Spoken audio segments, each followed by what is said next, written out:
नक्की. कटोरीचा तर नक्की करीन मी. कटोरीचा आणि प्रिन्स कटचा नक्की करीन. केलो तर. ते पण थोड्या दिवसांनी, आता लगेच नाही. नाईस. Thank you.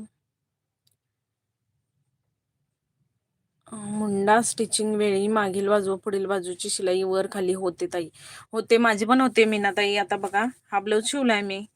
आता तुमच्या समोर दाखवते बघा. अगदी नकळत इथं पाव इंच कमी जास्त झालंय. बरोबर.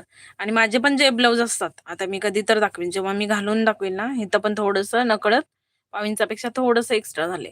होते कमी जास्त, काही हरकत नाही खरं.